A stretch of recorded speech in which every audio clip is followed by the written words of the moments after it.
Hello my creative friends. Fall is definitely in the air here. It's cold and crisp this morning. Everybody's starting their fireplaces and burning their leaves, and of course that brings on my allergies, so I apologize for sounding a little nasally.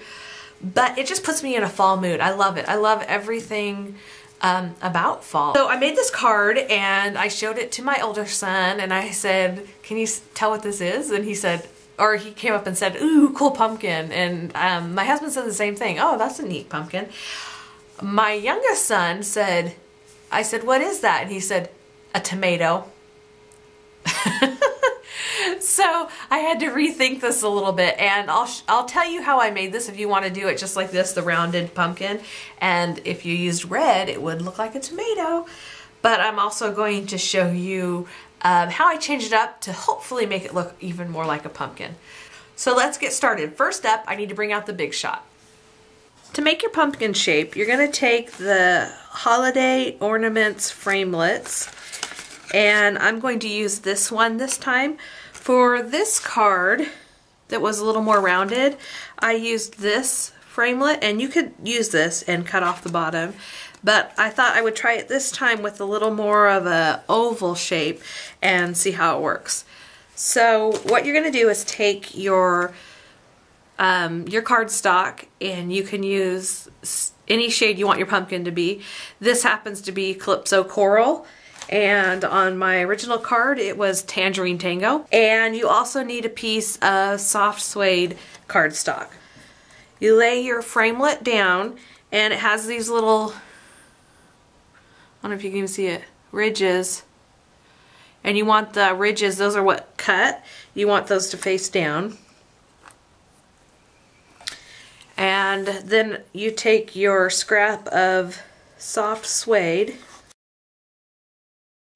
and I'm just going to slip it underneath there and have it line up where I want the stem to go. You can see, you just line it where you want the stem to go.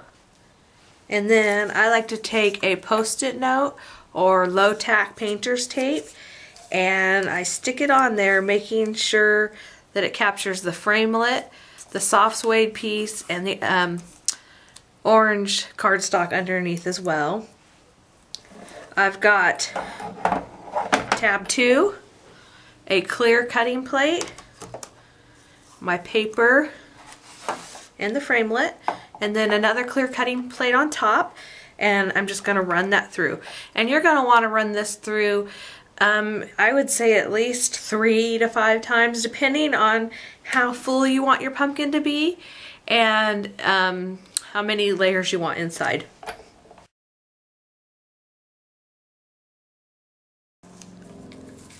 Gently take off your post-it note, and by cutting your soft suede at the same time, it just saves you time.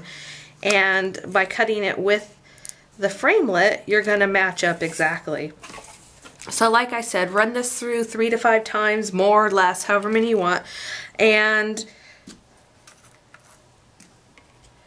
I like to take the Tombow Mono Multi-Glue because I'm going to be using it in this project anyways, but you could use your snail or two-way glue.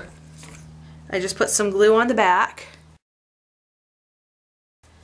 and attach it to the front, and now I've got the start to my pumpkin. I'm going to go make the rest of these, and then I'll show you how I cut it. To get the bottom of the pumpkin to lay flat and look less like a tomato and more like a pumpkin, I lined the top of the stem up with the 2-inch mark and the bottom point at the 1/2-inch mark. I've got my finger on it to make sure it doesn't slip, and then just cut that tip off. Now you can just do that on all of your pumpkins. We're going to emboss these pumpkins, but before we do that, to make it easier on us, what you need to do is fold your pumpkins in half. You can use the scoring board or even use a bone folder or your stylus in the groove of this to fold it. But to be honest, I find it easiest just to fold it in half and make sure that I line up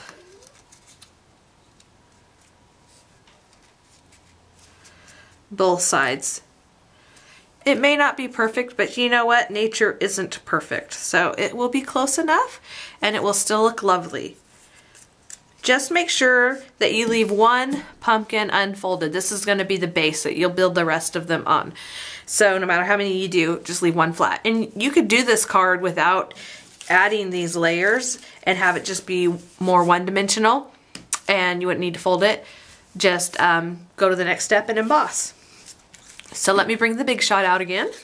I'm going to be embossing my pumpkins today with the Lacy Brocade embossing folder that Stampin' Up! Carries. I think this would also look good with the wood grain, because you could line it up and have more of the dents that pumpkins have, but this is so pretty. So I'm going to use this one, and if you want to be a perfectionist, you can even trace this out and put them all in the same place, but I decided, very uncharacteristic of me, to just lay them in and let them fall where they may, because nobody's gonna be able to tell.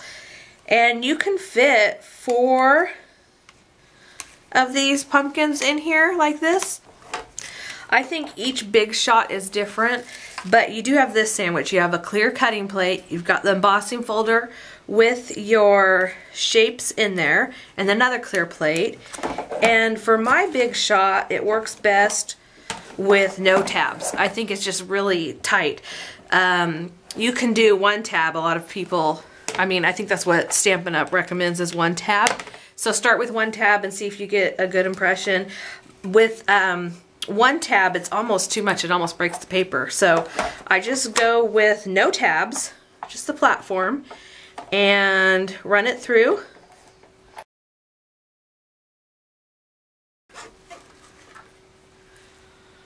And what you get is this lovely embossing.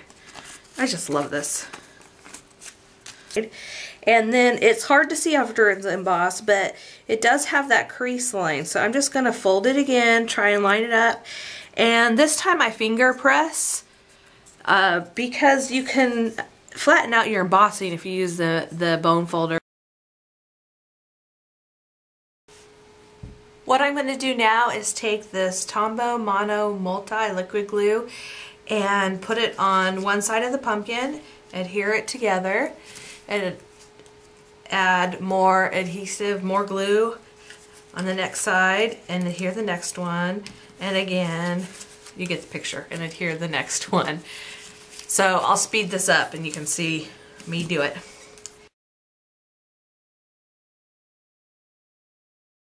It doesn't take too much glue to adhere this together.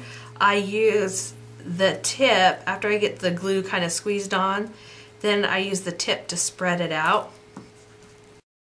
And when you're adhering them together, the important thing is to kind of have the edges all line up as best you can, and then hold it together while it sets. It only takes a few seconds, but you do need to press them together so they'll set together.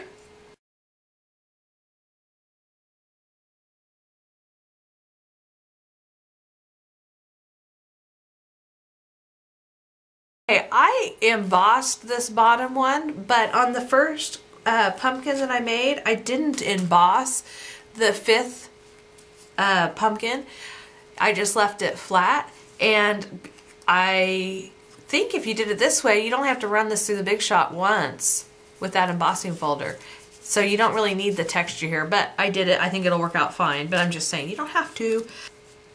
I'm going to put glue all over this pumpkin. You could also put glue on the 2 flaps there, your choice.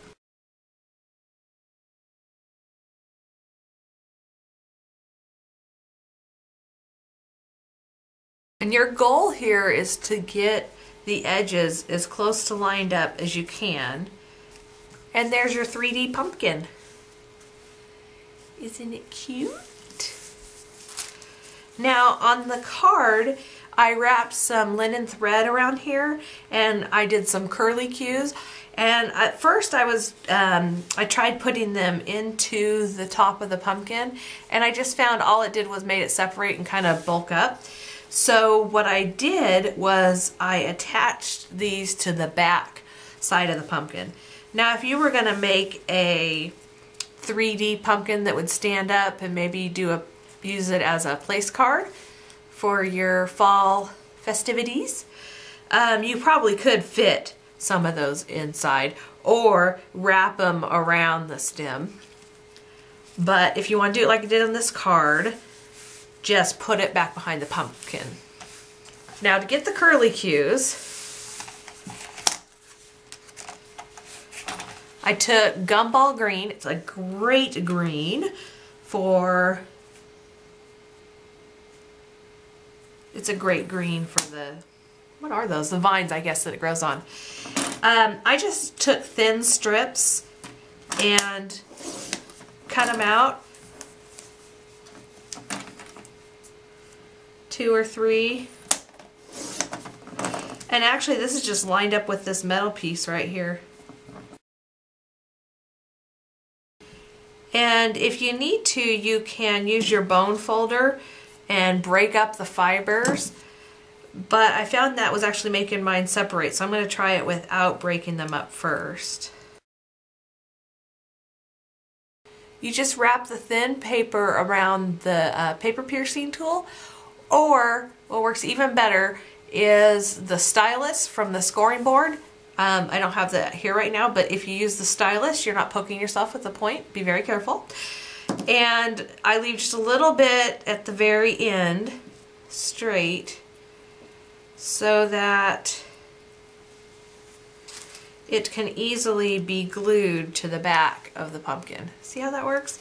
And you can pull it out more. You can scrunch it back up again and manipulate it into any shape you want. So I hope this tutorial was helpful. I hope you learned something, and I hope you'll give these cute little pumpkins a try. Look at your punches, look at your framelits, and see if you can come up with a new way, a different way of using what you already have. I love getting more use out of the things I already own.